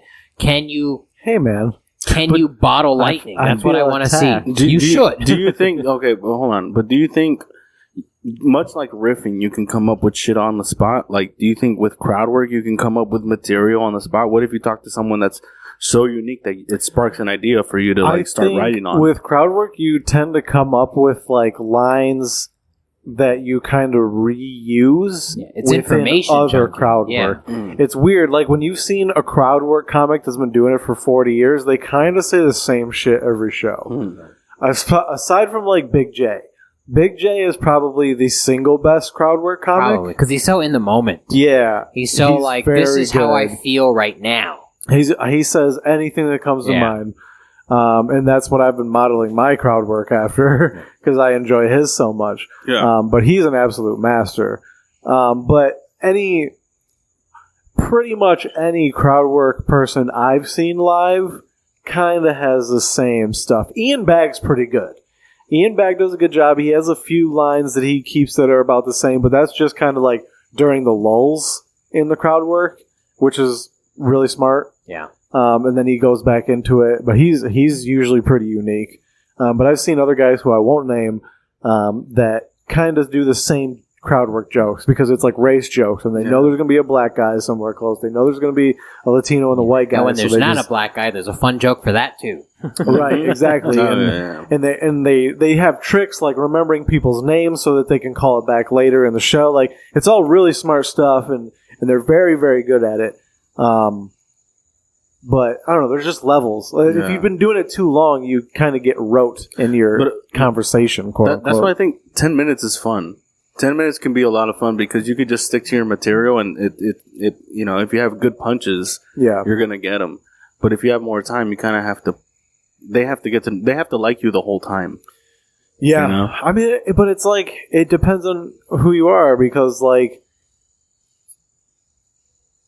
I don't know. You see someone like Godfrey, who just is the Energizer Bunny and just doesn't stop, and it's Godfrey, what part of Africa are you from? Dude, literally nonstop laughs. Yeah, you go, oh yeah, he doesn't need to talk to people. He doesn't need any help being funny. Yeah. Not that crowd work is like getting help being funny, but I don't know. No, for me, it feels like the dark side because I don't remember who I was. I think it might have been George Guzman or something. I was saying that like. When I view comedy, I look at my set as more of MMA, where like I recognize that crowd work is a skill that can be built.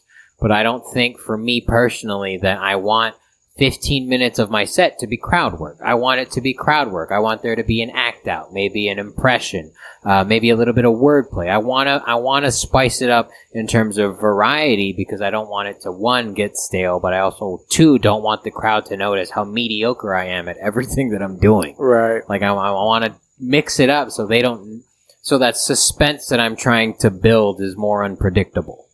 That they don't see where it's coming from now because I'm pretty bad at what I'm doing.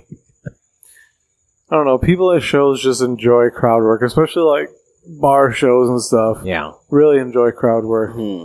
I think it gives me more anxiety than anything, though. Because it's you're vulnerable, dude. You don't know what they're going to say. Yeah. You don't know if you're going to have. But it's also an illusion because if you don't like what they say, you can just talk over them.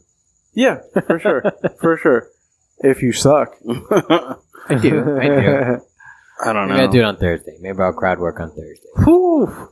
What if I find it fun. What if we all did crowd work on Thursday? It'd get old. Yeah, that's the thing, though. It's like you should not have more than one crowd work comic on your lineup. I think because I think that'll exhaust the audience. Also, for anybody listening that's looking to host like real shows, if you're doing like host feature headliner.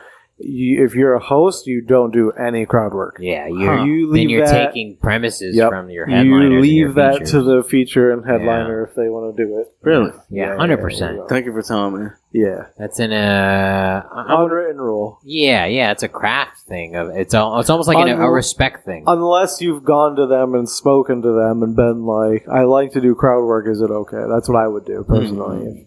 If I planned, dude, not a lot of people know that. I'll tell you that right now. Not a lot of people know that. Well, it's a couple reasons. Like if the headliner or the feature plans on doing crowd work, you don't want to step on their toes. And then also as the host, you're the first one up there. You don't want the crowd thinking for the rest of the show that they can talk. They're part of it. Exactly. Yeah. So like you set a precedent as a host. Gotcha. Your job is to be entertaining but forgettable. Yeah. So, yeah. Shit, that makes me not want to do the show anymore. I was kidding. No. Yeah. I want you to murder, bro. Yeah. I want you to set the table and make the rest of the night easy. That's what I want from you. I do like hosting. I think it's fun. Yeah. Especially big shows. Yeah, it's a good time. Yeah, especially because they get to see you. You get to go up more than once. Yeah, you get to go up and introduce people and that was the cool thing about doing like weekends is like you get to bring people on stage where it's like I have no place bringing this person on stage. Yeah. I gotta make a sticker. 3 HBO specials, dude. Yeah, dude, I've had that, but like at like bar shows. Well, not at bar shows. I've had that like at breweries before, where I'm like, this person was on HBO and verified. Yeah, where I'm like HBO, Comedy Central, been international. Yeah, but the fact you have to verify it. Yeah, well, I mean. Sure, but it's I don't still know, verified. like when I brought Pablo Still true. Francisco on stage, I was like, "Damn, this is crazy, Right, bro!" right. That is Like I crazy. watched you This before I knew I wanted to do I comedy. watched you in middle school, Yeah. bro. I still think of him when he goes in a world. You know when he does the Oh fucking yeah, 100%. Because I still do it and shit like that. So. Dude, that was just a weird feeling. Yeah. If I do the voice, if I do the In movie, a world. I think of him immediately. Yeah, of course. When you hear it, the movie Yeah. phone voice, absolutely. Yeah. Can you do it? In a world. In the world. No, I can't. We just need better, like, EA Sport. That's what I can we need do. better, because they up the bass in Yeah. his voice. Oh, So yeah. it's not like watch you go meet him and it's just like that. Hello. Hi. William Henderson. My name is George Ferrito. In a world where Filipinos run the world. Do you think he just drives around Yeah. in a world where Yeah. everybody has a Tesla? Yeah. In a world where I want to tell everyone to go fuck themselves. That would be fun. If I could do that, I definitely would. Yeah. In a world where there's traffic every goddamn day. Son of a bitch! It's Tennessee. I'm gay. No. In a world where I'm not gay. We're in a world where I'm not thinking about penis all the time. And then Siri goes, sending text. Oh, yeah. No. Cancel. In a world where I'm driving through mountains. I mean, what is it like for you, Carlos Patino? Because William and I are transplants to Southern California. We're not from here. We didn't grow up in this area. We didn't go to school in this area. We didn't grow up knowing that the Ontario Improv had some of the biggest names in entertainment there. Like, what is it like for you to... Honestly, dude, I talk to a lot of people out here, and I go, I worked at the Improv, And they don't know what it they is. don't know it's there. Nope. Or, yeah, they don't. They have no. They're like, idea. they're like, there's a comedy club in the Yeah. mall. I'm like, yeah, Yeah. It's right next to the movie theater. that's why. how fucked up California is, dude. You Yeah. could have, dude, if there was a comedy club that close to my home in Michigan, it would be the hottest thing on the block. Yeah, that and Walmart. I just Yeah. okay. To kind of answer your question, it's cool because like when I first knew about stand-up comedy, I've always wanted to do it in a club, you know. So no, like when I researched doing stand-up, that came up, you know, the Ontario Improv. So it's like, oh, that's an actual comedy club where, and then I've gone and seen shows, and they show who's been there and all that stuff, who's been on that stage, And they paint Joe Coy in the front to remind you who's Yeah. fucking crushing that place. I went and I saw Tom Segura fucking absolutely destroy some lady that I didn't know was next to me, just slapping the shit out of my arm. You know? That's how fucking funny that guy is, and, Yeah, and man. I saw him on that stage, so I was like, damn, dude, to be on that stage too is pretty fucking dope, dude. Because like, you know, like that's if you're interested in comedy, if you're a comedy fan, you know that's an important spot for the Inland Empire, you know? Yeah. Dude, when I used to work there and I had the podcast there, so there'd be nights that Can we say that? yeah, Okay. No one's listening. No one I don't cares. fucking. I Do don't you have care. an area to do podcasts? No, No. I did it in the green room. Oh, And Voldemort Studios? It started out as the Ontario Improv Podcast. I didn't really get permission. I got permission from the manager, but not from corporate. Would have been a great, honestly, dude. It would have Yeah, been I a great agree. fucking idea. I agree. I was just like, let me talk to headliners. Yeah. Like, I'm an up and coming comic. Like, let me talk to dude, headliners that'd that be come so through. if they're Right? interested in doing it, obviously, Yeah, you would've yeah, pressed- of course. Like if they're like, nah, whatever, That's fine. You know? I don't care. But I don't have time for that. But they didn't really want to help me out, so I kind of had to get my own guests, which I actually did. I got like Craig Shoemaker, I had Ian Bagg on. Oh, George, help me out here. I don't fucking remember. It was so long ago. We had some sketchy people too. Let's be honest. That's just what that were happens. headlining but- there. Yeah, People doing shows and stuff. People that did Yeah. shows. I had like a People weekend telling headliner stories that here and nobody there. else could verify. You know, just Yeah. regular shady shit. Regular comedy podcast.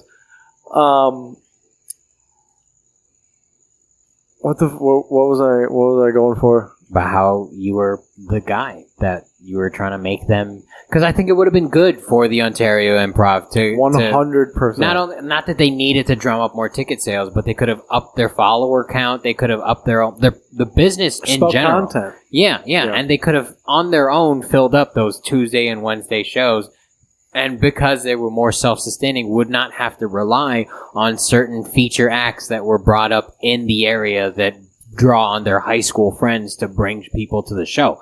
They would have their own, system kind of in place in that case to fill up their own show, to be like, no, we can just cultivate our own talent, keep everything in-house, book our own comics, not pay any agent fees. Unfortunately, Flappers. People talk shit about Flappers and because of who it's run by and the way they do it, but they have a system where you can go to an open mic, you can get seen, you can be booked on the main stage, and you can get on shows. That's a thing at Flappers. Yeah.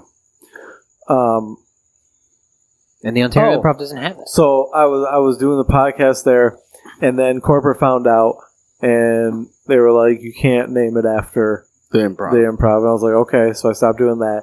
And then they found out that I was doing it in the green room, and they were like, no more of that. And I was like, well, I guess this is over. Damn. But the point is, after the so I would do the podcast after the show sometimes, and it would be like everybody would leave. I'd be the last person there, and sometimes I would just go on stage with the lights still on and just fucking look at the room just empty, just be the only one in there, just to soak it in. Yeah, it's a really creepy place, kind of just knowing all the fucking all the murderers that have been on that stage, and all the duds. Yeah, but I don't know. You think more of the incredibly successful people that have been on there. Joe Coy murdering it for 2.5 months straight, and you just you get up there and you're just man, you're just a person. You're just up here. There's no tricks. There's no screen. There's no lights. There's lights. No production. Yeah, there's no fire. Exactly. It's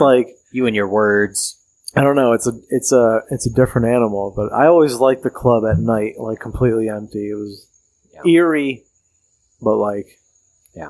It's also set up perfectly. It's this half clamshell that I thought that I had murdered there before until our last show. If you had asked me, I would have been like, oh yeah, I killed it there one time. But no, I found the peak of volume on one or two of my jokes at our last show that I was like, I've never experienced this amount of sound before. Wow. Dude, when you have to just wait for the laughs to stop. Yeah. Yeah, you're I don't know what you guys are talking about. Watching that clock in the back. Can you stop my time waiting right now? Because this is 10 seconds of...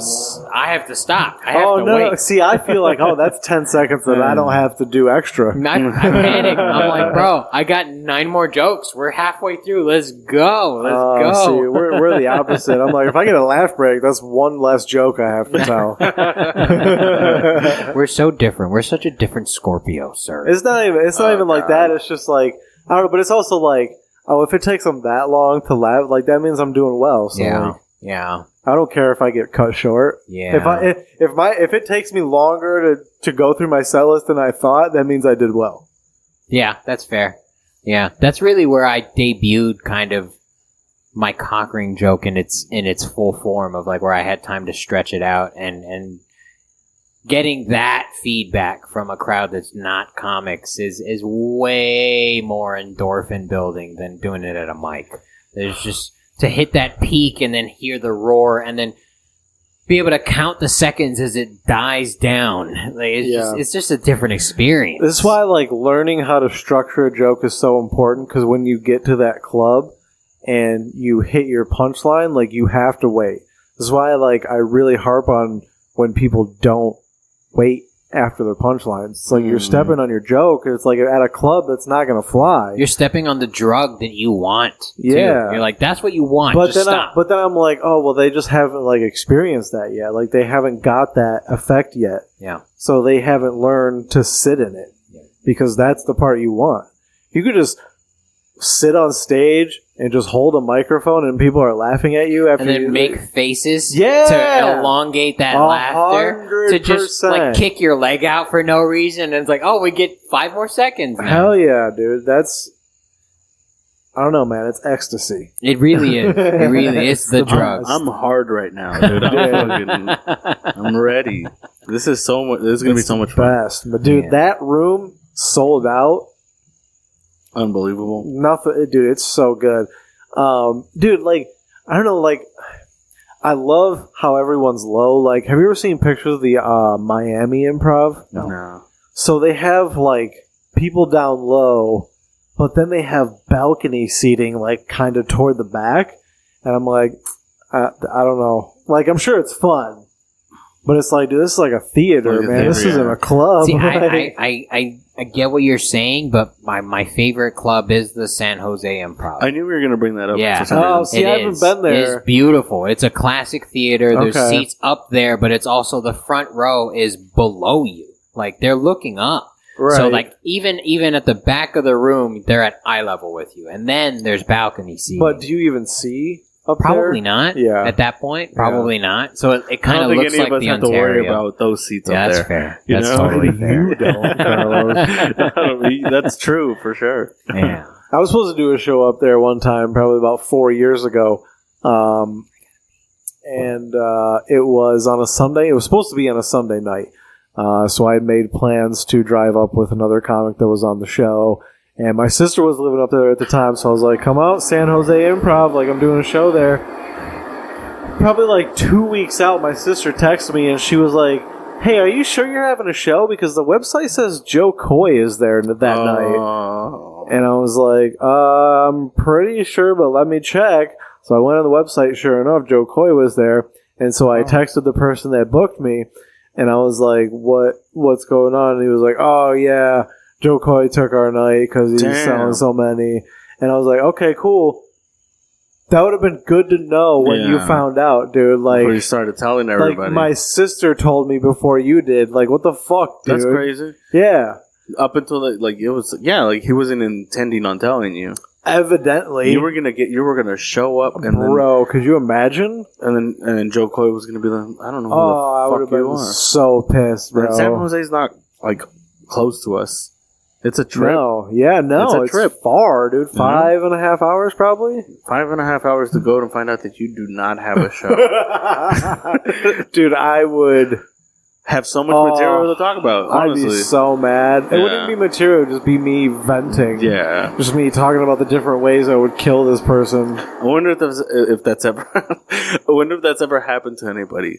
Where they think that they're on a show. That Absolutely. Yeah? Absolutely. There's no way that hasn't happened. Totally. Someone's got booked, or someone thought they were booked on a show and showed up, and then the person was like, no. Yeah, for sure. You're right. No, that's absolutely. Or someone showed up and said that they were booked, and like, I don't know who the fuck you are. Oh, actually, that kind of happened to me. Well, I mean, that's understandable. I did. Do you guys remember the IE Comedy Hour? Those that weirdo. Yeah, outstanding people. Yeah, they're fucking great people. Super chill, super awesome. So the dude hit me up about a show that he had already. He's like, "Hey, do you want to join and come in at Ziggy's?" Oh god, that fucking bar. And I was like, "Okay," And he had already released the lineup and shit like that. I show up. Joe Beltran's there, Jacob Trimmer's there, AJ Santos is there, and like, I didn't know you were on the show. I was like, he told me like last minute, and I get there and he releases the lineup, but not to me, because he forgot who the fuck I was, and then Joe was like, hey, is he on the lineup? And then he was like, oh yeah, my bad, I forgot. When do you want to go up? So I got to... You should have been like, first, so I can get the fuck out of here. I went up second. Ramon Hernandez went up first, actually. And this is after a Raider game. What's Ramon up to? I just saw him. On Tuesday. He was at the Shamrock yesterday. Really? Yeah, and he did great. Good. Yeah, I was really happy to see that guy. Was that open mic night? Yeah. At the Shamrock? Yeah, nice. that's why I didn't go to Brooks. Yeah, because you're scared. How was it? Who showed up? Was it a lot of people? I was scared. I wouldn't have been scared. You were scared. Brooks was fun, dude. I had a great time. I bet it was. I had a good time at Shamrock too. I had a blast. It's okay. It was it was fun. It was great. It was totally worth the money that got put in my pocket. That's dinner, bro. Whatever, dude. Hey. So the Sham was pretty cool. It was fun. But yeah, dude, he was so far away. He was there.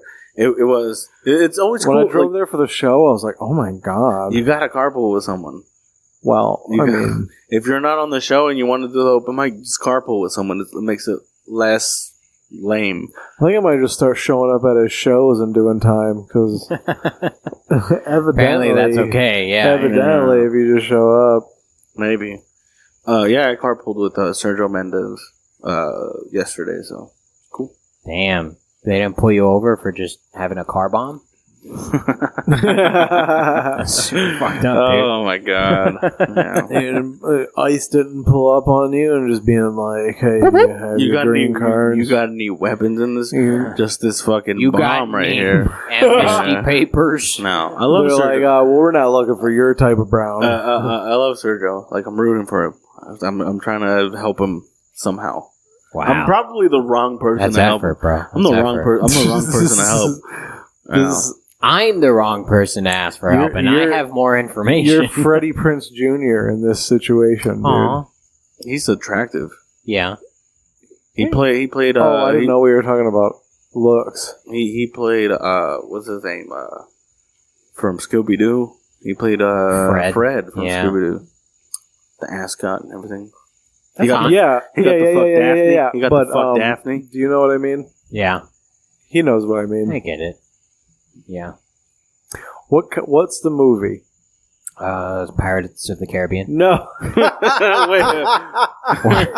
don't get it. You don't think it's accurate? I don't appreciate it. I think everyone's confused right now. No, he knows what I'm talking about. He's just fucking with me. Fast and the Furious. No, you know what I mean. Yeah. Edward Scissorhands. Like, shut the fuck up. Like one of those movies where the hot jock guy is like, I'm going to make the nerdy, ugly girl the prom queen by the end of the year. Isn't that not a teen movie? Isn't that not a teen movie? No, it's Power Rangers. Wait, is what? Not a teen movie. Not another 10 Things I Hate About movie? You. Is they that? had that. Yeah. Yeah, 10 Things with Julia Stiles. But that movie's a parody of She's All That. Movies. That's what you're looking for. She's All That. Yes, She's All That. But it was also parodied in not another teen movie where that's what I just fucking said. Chris Evans was Miss Run Home to Her Daddy just ran home to her daddy. But Freddie Prinze Jr. has done like 4 of those roles. Oh, really? So, yeah. It's She's ridiculous. All That is the one you're thinking about, though. Yeah. Rachel Lee Cook with Josie and her Pussycats. What do you find out at the end? That the nerd is a fucking sexy bitch.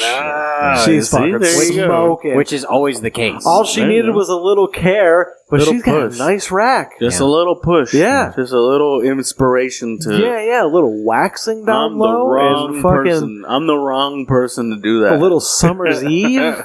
And some... She's an Ivory girl, okay? She's an Irish Spring gal. Dude, it's going to be a dry vag then, dude. But anyways. Irish Spring is the driest soap on the market. Sorry, go ahead. Yeah, you were saying anyways. So the sham was pretty fun. I was happy to see a lot of... Sounds like a sham. They put Irish Spring in their beer. The sham wow was pretty fucking cool. Sham rack wow. It was cool. I agree. Cool. I had a great time, bro. I got to do 20 minutes there. Yeah, I had a blast. Honestly, I wanted to do more. I was bombing, but I wanted to do more. He let me because I was that guy. I asked for a 5-minute light. He let me, and I was like, "Oh, I'm at the end already. Fuck! Now I gotta skip." Like I skipped like 2 chunks. I was like, "I guess we'll just go to this 5-minute chunk then." Yeah, I wasn't happy. Didn't have that problem. It was fun. Did you get 5 minutes? What do you mean? At the like a 5-minute light at the mic. At the mic. How much time? Did you do? Yeah, I got like about 5 minutes. About. I think I got 5 minutes. Yeah. Okay. Oh. About.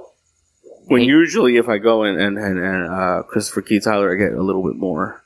Oh, yeah, it's because he doesn't know how to tell time. He just kind of wings it.